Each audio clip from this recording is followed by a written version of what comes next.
सभी को नमस्ते। मैं एमपी की धरा से कार्तिक गुप्ता आप सभी का एमपी के छात्र और छात्राओं का बहुत बहुत स्वागत करता हूं Kartik sir official application as well as on YouTube channel पर। आज हम बात करने वाले हैं एमपी टेट वर्ग 1 वर्ग 3 पात्रता परीक्षा के बारे में। एक कब होगी, कैसे होगी, नोटिफिकेशन आउट है या नहीं है, रूल बुक जारी है या नहीं है, क्या बदलाव हो सकते हैं, हम इन सारी चीजों पर बात करेंगे आपसे।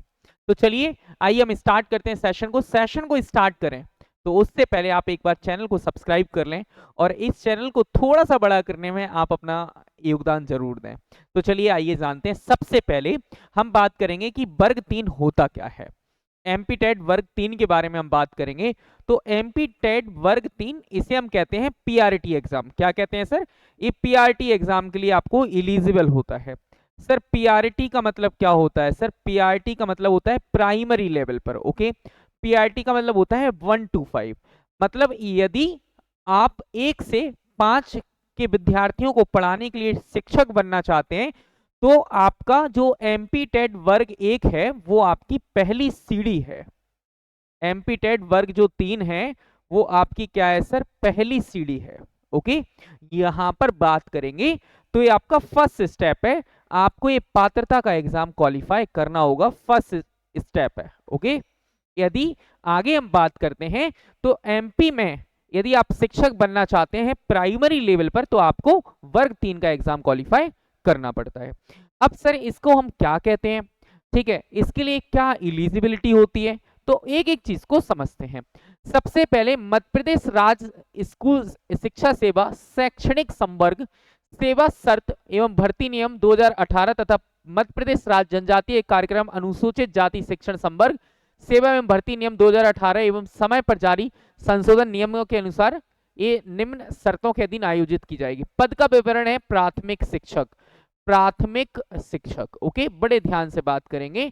प्राथमिक शिक्षक है, माध्यमिक नहीं है, ये प्राथमिक शिक्षक है। यदि हम बात करें पद की श्रेणी जो है वो ग्रेड 3 में आता है। किस में आता है सर? ग्रेड 3 में आता है। ओके, इसके बाद हम बात करेंगे आवेदन पत्र एवं निर्देश पुस्तिका जो कर्मचारी चयन मंडल आपका एमपीईएसबी है उसके द्वारा जारी की जाती है। परीक्षा केंद्र कर्मचारी चयन मंडल भोपाल के निर्देश अनुसार होगा। तो मतलब जब भी नोटिफिकेशन आपको मिलेगा तो रूल बुक जारी होगी वो एमपीईएसबी की तरफ से होगी।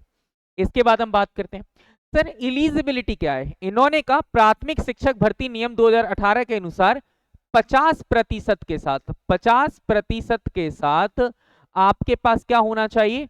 आपके पास 12th होना चाहिए। ओके, और उन्होंने कह दिया इसके समकक्ष तथा प्रारंभिक शिक्षा में 2 साल का डिप्लोमा, इसका मतलब बीएलएड होना चाहिए।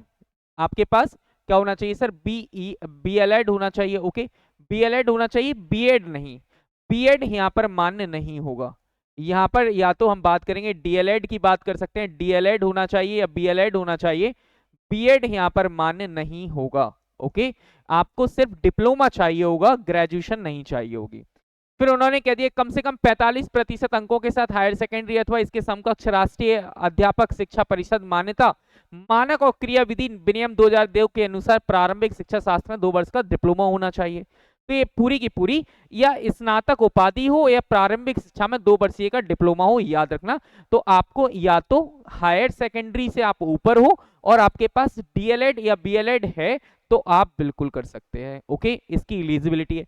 कौन कौन फॉर्म को नहीं भर सकता आइए जानते हैं। सबसे पहले आरक्षित वर्ग जैसे अनुसूचित जाति, अनुसूचित जनजातियां, अन्य पिछड़ा वर्ग एवं दिव्यांग अभ्यर्थियों को शैक्षणिक योग्यता के अहर्ताकारी अंकों में 5% तक की छूट दी जाएगी। ठीक है, याद रखना। कहते हैं संस्कृत पाठशाला के प्राथमिक शिक्षक संस्कृत के संबंध में संस्कृत साहित्य व्याकरण आदि विषय के साथ मान्यता प्राप्त संस्था बोर्ड से उत्तर मध्य में न्यूनतम शैक्षणिक योग्यता होगी।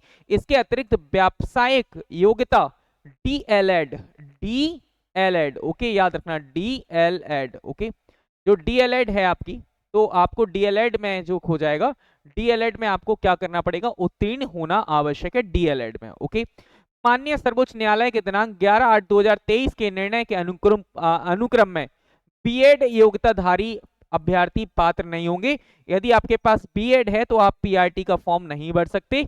तो पहली गाइडलाइन याद रखना, यदि आपके पास डीएलएड है तभी आप फॉर्म भर पाएंगे, बीएड वाले पीआरटी का फॉर्म नहीं भर सकते, बीएड वाले पीआरटी का फॉर्म नहीं भर सकते। ओके, याद रखना। इसके लिए अनुसूचित जाति के लिए 50% नंबर चाहिए, अन्य के लिए 60% नंबर चाहिए। ओके, आइए अब आगे हम देखते हैं सर एग्जाम पैटर्न क्या क्या होने वाला है। परीक्षा में 3 घंटे का पेपर होगा, टोटल मिला के 3 आवर्स का पेपर होगा। इसके बाद में हम बात करेंगे टोटल आपके 150 क्वेश्चन होंगे। कितने होंगे सर? 150 मार्क्स का पेपर होगा। कोई भी नेगेटिव मार्किंग नहीं होगी, कोई भी नेगेटिव मार्किंग नहीं होगी। पात्रता परीक्षा में जितने भी क्वेश्चंस आएंगे वो बेस्ड ऑन एमसीक्यूज आएंगे। अब क्या क्या आता है आइए देखते हैं। सबसे पहले बाल विकास एवं शिक्षा शास्त्र, चाइल्ड डेवलपमेंट एंड पेडागोजी आपसे पूछी जाएगी 30 नंबर की। ओके, यदि हम बात करेंगे भाषा 1, लैंग्वेज भाषा 2, लैंग्वेज 2। ओके, इनमें आप अपने अकॉर्डिंग लैंग्वेज को चूज कर सकते हैं। फर्स्ट लैंग्वेज यदि आप इंग्लिश रखेंगे तो सेकंड आपको कोई और लैंग्वेज रखनी पड़ेगी। यदि आप फर्स्ट हिंदी रखते हैं तो सेकंड कोई और रखनी पड़ेगी। फर्स्ट उर्दू रखते हैं तो सेकंड आपको कोई और रखनी पड़ेगी। तो इसके भी 30 नंबर के क्वेश्चंस आते हैं। इसके बाद मैथमेटिक्स के जो हैं वो 30 नंबर के एमसीक्यूज आते हैं। पर्यावरण अध्ययन एनवायरमेंटल स्टडी के 30 नंबर के क्वेश्चन आते हैं। 150 क्वेश्चन 150 मार्क्स। ओके, याद रखना ये है आपका एग्जाम पैटर्न। इसके बारे में हम बात करेंगे तो सर इसके सिटी कौन कौन सी होती है, जैसे बालाघाट है, भोपाल है, ग्वालियर, इंदौर, जबलपुर, खंडवा, नीमच, उज्जैन, सीधी, सतना, सागर, रीवा, रतलाम, ये आपके एग्जाम सेंटर हो सकते हैं ऑनलाइन के लिए, क्योंकि ये पेपर ऑनलाइन होता है। यदि हम वेतन की बात करते हैं तो न्यूनतम वेतन 25,300, 25,300 प्लस में महंगाई भत्ता जो भी होगा, प्लस में महंगाई भत्ता जो भी आपको मिलेगा वो, ठीक है, महंगाई भत्ता। भर्ती नियम 2018 तथा सामान्य प्रशासन विभाग के परिपत्र में 12 दिसंबर 2019 के अनुसार परिवीक्षा अवधि में वेतन देय होगा। ये आपकी सैलरी है, ठीक है। इसके बाद हम बात करते हैं वैलिडिटी, लाइफ टाइम होगी, लाइफ टाइम वैलिडिटी होगी, लाइफ टाइम वैलिडिटी है। और जिन भी लोगों ने 2020 और 2024 में ये पेपर दिया है, 2020 और 2024 में जिन्होंने इस एग्जाम को क्वालिफाई किया है, अब उन्हें इस 2025 और 26 में इस एग्जाम को भरने की जरूरत नहीं है। नॉट नीडेड, नॉट नीडेड मतलब कोई जरूरी नहीं है, आप तो लाइफ टाइम के लिए वैलिड हो। तो जो भी अभ्यर्थियों ने 2020 और 2024 में या उससे पहले यदि आपने इस पात्रता एग्जाम को क्वालिफाई कर रखा है तो आपको जरूरत नहीं है अपकमिंग एग्जाम में या अपकमिंग जो एग्जाम आ रहा है एमपीटेट वर्ग 3 का, उसमें एग्जाम देने की। इसके बाद हम बात करते हैं कि इसका जो नोटिफिकेशन है वो आपको बहुत जल्दी देखने को मिलेगा।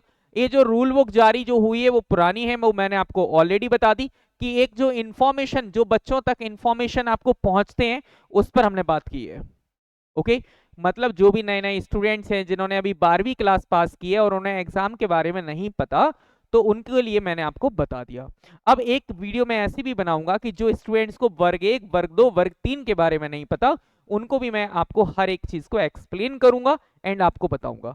अब आगे यदि आप मेरे साथ जुड़े रहना चाहते हैं, यदि आप अपनी इंग्लिश को बहुत अच्छा करना चाहते हैं, यदि आप पेडागोजी को बहुत अच्छा करना चाहते हैं, तो आप मेरे टेलीग्राम चैनल को एक बार ज्वाइन कर लीजिएगा और यूट्यूब चैनल को आप सब्सक्राइब कर लीजिएगा, क्योंकि इन एमपी मैं इंग्लिश में रेवोल्यूशन लाना चाहता हूं, एक क्रांति लाना चाहता हूं कि इंग्लिश एक ऐसी लैंग्वेज है कि जो आपको आनी ही चाहिए, it's compulsory.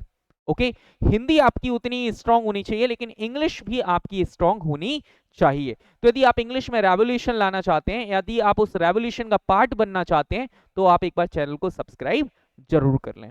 So thank you so much, मिलते हैं आपसे ऐसे ही किसी इंफॉर्मेटिव वीडियोस में। आपको पता है कि मुझे पता है कुछ लोग कहेंगे सर नोटिफिकेशन तो आया नहीं, आपने बता दिया।